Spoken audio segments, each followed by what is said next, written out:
Hey guys, welcome back, and if you're new, thank you for joining. Today, as you probably guessed from the title, we're going to be talking about the Apple Card.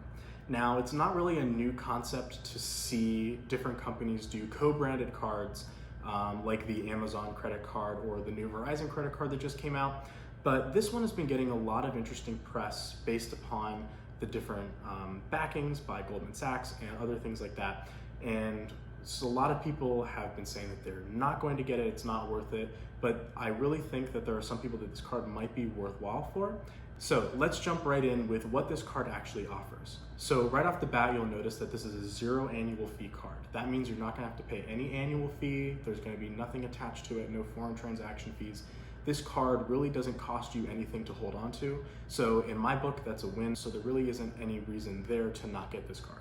Additionally, the cashback offerings are relatively generous. So at Apple stores and using Apple services, you get 3% cash back, which is a very nice perk. And then anytime you use Apple Pay, you also get 2% cash back, which is also super nice, especially if you live in an urban area where you have access to Apple Pay and it's a lot more prevalent. And then on top of that, you get 1% general cash back, which isn't the most impressive as compared to other cards like the Citi Double Cash Back, but if you are a college student in my situation, the Discover It card is probably the only other card that you have.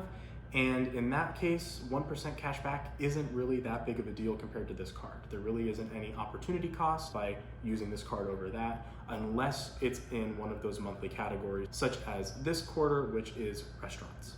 And additionally, you'll also get 0% financing when you shop at the Apple Store for different Apple products. You'll get 0% interest on that purchase, and you can carry it out for about 6 months. Max can go for about a year. So that's something really interesting to utilize. If you're an Apple fan, this might already be worth it for you in that category. Now, something that's a little bit harder to find that you kind of have to really search for are the Mastercard perks that come with this card. But if you do a little bit of digging on the Apple Card site that they just launched, or if you go through your phone, you will be able to find these different perks. One of the main ones that I've been looking into is the Shop Runner perk. So they give you access to this service for a year, you get it for free, and it's about a $70 value, which I think is really good for a free card.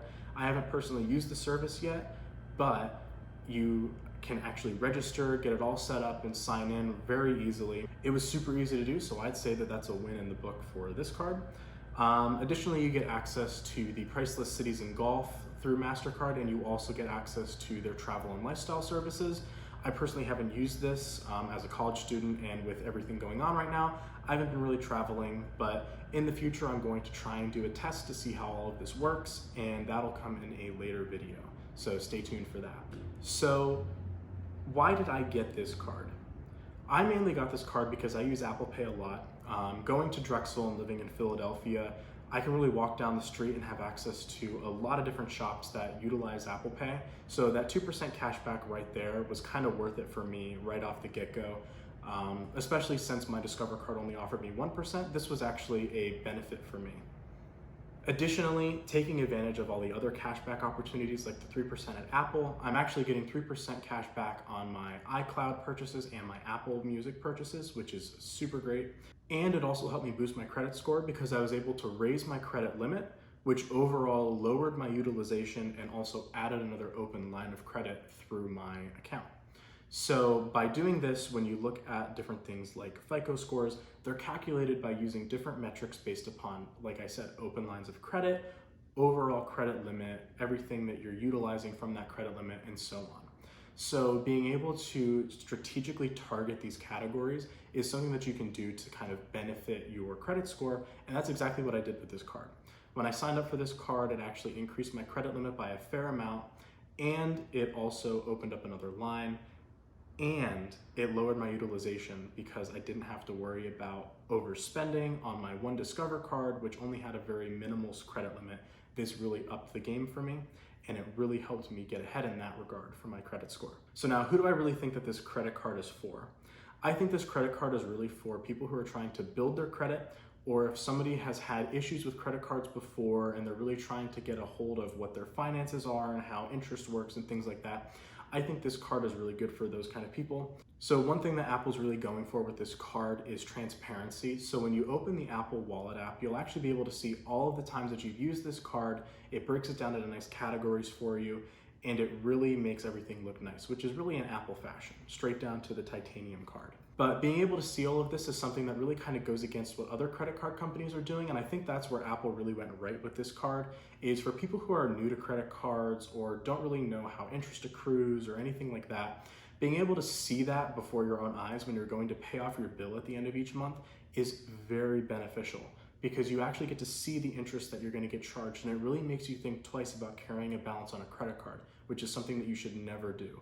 Interest rates on credit cards are super high, and you never should carry a balance on them. And then I think there is also another category of people that can really benefit from this card, and that's people who are really embedded in the Apple ecosystem. Having the ability to get 3% cash back and then being able to finance these different products as a college student is really beneficial to me.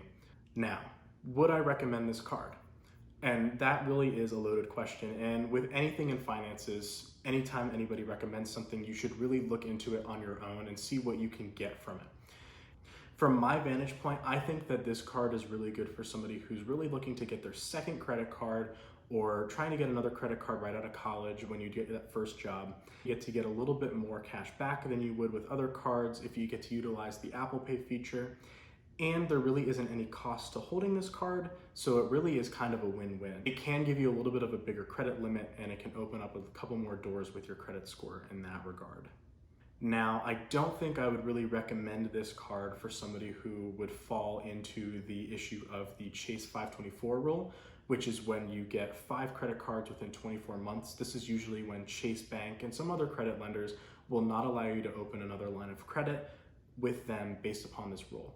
If you're gonna fall into that and you really are going to be trying to go after a Chase Sapphire card or another Chase card, it might be worth it to hold off on this card or not get it entirely, because there really isn't an overwhelming amount of perks that make this card worth it. But if you do fall into the realm of it being worth it for you, I definitely think it's a good idea to get this card.